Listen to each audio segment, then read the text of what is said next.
how woke is Hollywood really is, and people don't even understand that?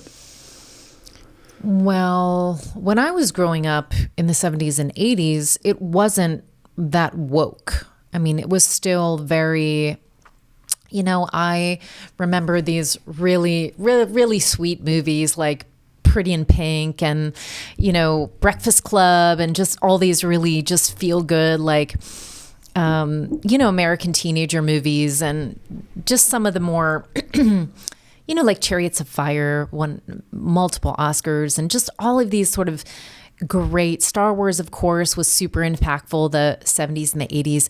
And so you look back, I mean, we find ourselves, my husband and I find ourselves looking back and wanting to watch the old stuff because there's not any new stuff that is, that's not woke. And so I would say just in the trajectory of my career over the last 30 years, it's probably not been until the last, I want to say 10 to 20 years that it's gotten really woke. 20 years? Yeah. And I would say too, because it's 2024. So I am seeing the parallel between Obama coming in 2008 and probably the acceleration at that point, which is, all the things with gay marriage. And I remember the advent of Ellen DeGeneres and her coming out on her show, which was sometime in the 2000s. So if you could see these markers, and then Modern Family, the show Modern Family, which had lots of, and it was really, it's funny, like interesting, but that show was funny. But it was so funny that you were okay with just, the gay couple and the this and that and the other. I just watched a few episodes. What's that? You just watched a few. It's massive, and it's really, massive success. I mean, my husband was on that show for like 7 years and he loved working on it. It was super funny, well written, great acting. But I think it was this slow roll of woke ideology. And, I say, so, we're Christians. And so not everything has to be like perfect gospel, biblical oriented, because that's not life. I mean, we want to tell life stories, but sort of this slow introduction to accepting all of these alternative lifestyles and alternative ideas that we just didn't grow up in this country in. I mean, I grew up in the 70s and 80s, as I had mentioned, and that was just, I had a relatively large graduating class from high school, and I didn't know anyone who was gay. It wasn't a thing. It wasn't a thing. I'm sure there were some people who hadn't come out, but now in a high school, like, I think it's the statistic, and this could be a low statistic, but it's like 1 out of 4 is either gay or transgender. It's super high. And they're saying that you can be born as a gay, right? So there are no genes.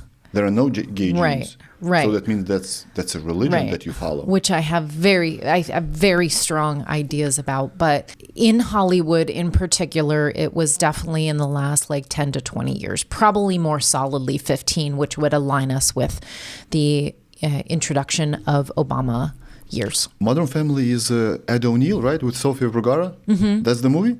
Mm-hmm. So Ed O'Neill. TV show. Yeah, TV show. So he was in Married with Children. Yeah. So that was a domino effect. They were preparing for this for decades now. So Married with Children was, I want to say, 40 to 30 years ago. Mm-hmm. And let's take a look at this TV show. A dad who is an idiot. Yeah. And the wisest is the woman, which the relationship is very strange. Right. They don't love each other, but they kind of do. Mm-hmm. Children don't love him as well. They don't listen to him. Mm-hmm. Everything that the women want, the daughter and the wife, is just the money. Mm-hmm. The son is an idiot who is obsessed with sex. Mm-hmm. So that was the 80s. That was just a preparation. Yeah, and in Modern Family, you see the same dynamic with the two lead couplets, Claire, and I can't remember the husband's name right now, but he was also a bumbling dad. And she was the smart one. But it's a slow, I mean, if I dialed back to the days when I was watching it, or, it was all the rage. I wasn't really thinking about it because it was so funny and it was so digestible. The other one too is the one with Deborah Messing. Will and Grace. Will and Grace was obviously Grace lived with Will, who was gay, and then they had their gay neighbor Jack. And so this was one too that nobody was very. It was just accepted. It was just accepted, and so it got really, the heat got really turned up in the woke. I would say since 2020. I mean, really turned up, just 2016 to 2020 and then beyond. It's become unbearable where they cast a black woman as Anne Boleyn, and the advent of diversity, equity and inclusion policies, DEI, and which we can get into later, the ideology behind that. And it was, which, really, if you have two brain cells to rub together, you're going to go, okay, and if you know who Anne Boleyn is, you're going to be like, Anne Boleyn wasn't black, and just stop lying to me. I'm all for people getting roles that they fit in, but I mean, are they going to cast you as Spicoli, right? And or there's some surfer dude or whatever in Fast Times in Ridgemont High? No, because you don't fit the part. Or as an MLK. What's that? Or as an MLK. Right. Whatever. I mean, because you don't fit the part. But they went way beyond that, and I think where people started to wake up, and I don't mean obviously in the woke sense, but really waking up to what has been happening is just all of these things that just started to not make sense. All of these decisions that Hollywood was making in casting. And not only are they making it in casting, but they're making it and have been making it at the studio level and on sets with the crew, and hiring based on this woke ideology of diversity, equity, inclusion, pushing predominantly on the crew. Traditionally, it has been white males that have been just doing this sort of blue collar work on Hollywood sets, but then now bringing in just all diverse backgrounds, but which would be fine if they were at the level of experience, but because not culturally it hasn't been what these communities have been doing, they're bringing people who are inexperienced. And when you're looking at a crew and setting lighting and sets and all of these things, that can be very dangerous. It's just like DEI with airlines.